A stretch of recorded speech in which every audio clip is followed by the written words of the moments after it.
Cher jeune, bonjour.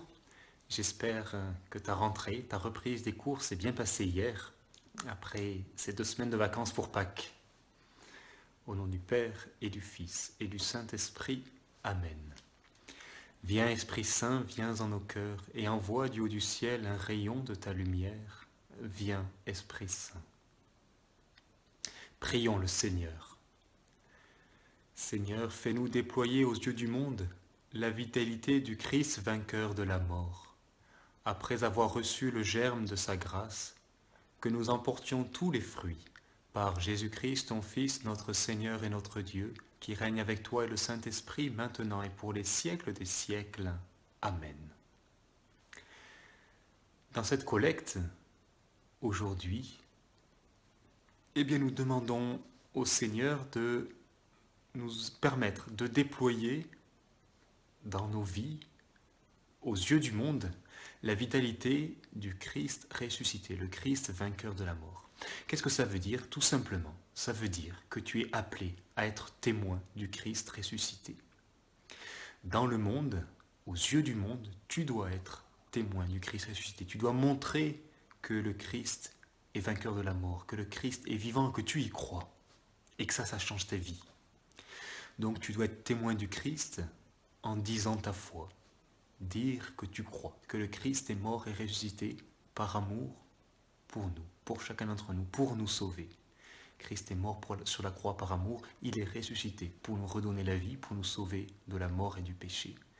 Ça, c'est le cœur de notre foi et c'est ce que nous devons témoigner. Être un témoin joyeux de notre foi, du Christ ressuscité. Donc le dire, mais aussi vivre une vie de ressuscité, une vraie vie de chrétien, de quelqu'un qui croit vraiment que le Christ est ressuscité, que ça change la vie. Et en particulier, je crois que ça veut dire que tu dois montrer que tu crois, que tu sais que la mort n'est pas la fin de tout, que la vie continue après, que nous sommes tous appelés à la résurrection.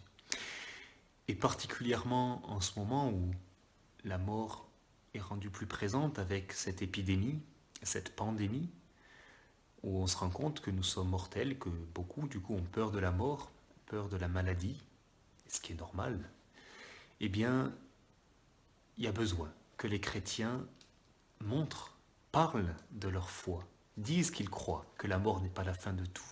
Et donc c'est ce que tu dois faire, toi, là où tu es, pour que le monde croie davantage. Dans cette collecte, nous disons aussi que nous avons reçu la grâce, cette grâce que tu as reçue au baptême, cette grâce qui est renouvelée à chaque fois que tu t'approches du Christ, dans les sacrements quand c'est possible, dans ta prière. Cette grâce a été renouvelée en célébrant Pâques. Bien que tu n'aies pas pu aller à la messe pour Pâques, la grâce du Christ t'a été donnée, parce qu'il vient jusqu'à nous. Même dans nos maisons confinées, le Christ est là. Comme il est venu voir les 10 apôtres et saint Thomas, le Christ est rentré, il est passé par la porte, par les murs. Tout était fermé, le Christ est rentré. Il était là pour nous rejoindre, il donne sa grâce. Il nous la donne aussi, même si nous sommes confinés. Donc tu as reçu la grâce du Christ, cette grâce qui a commencé en germe au baptême et qui continue à grandir. Et c'est ça qui doit t'aider à porter du fruit. Porter du fruit, c'est bien être témoin. Et c'est dans ta propre vie, vivre, comme je disais, vivre comme un ressuscité, vivre comme un chrétien. Vivre dans la joie, dans la paix, dans la charité. Tout ça sont les fruits de la vie de grâce. C'est ce que tu dois déployer de plus en plus pendant tout ce temps pascal, jusqu'à la Pentecôte. Tous ces fruits de grâce doivent se déployer dans ta vie, doivent être de plus en plus beaux, doivent mûrir de plus en plus. Voilà, aujourd'hui je t'invite à prier pour être un meilleur disciple missionnaire, c'est-à-dire quelqu'un qui se met de plus en plus à l'écoute du Christ, de sa parole, de ce que Dieu veut dire, ce que Dieu te dit dans ta vie, donc l'écouter de plus en plus et en témoigner en vivant selon l'Évangile et en parlant de ta foi autour de toi. Nous terminons en priant la Vierge Marie qui nous accompagne sur ce chemin de la mission. Je vous salue Marie, pleine de grâce, le Seigneur est avec vous, vous êtes bénie entre toutes les femmes, et Jésus, le fruit de vos entrailles, est béni. Sainte Marie, Mère de Dieu, priez pour nous pauvres pécheurs, maintenant et à l'heure de notre mort. Amen.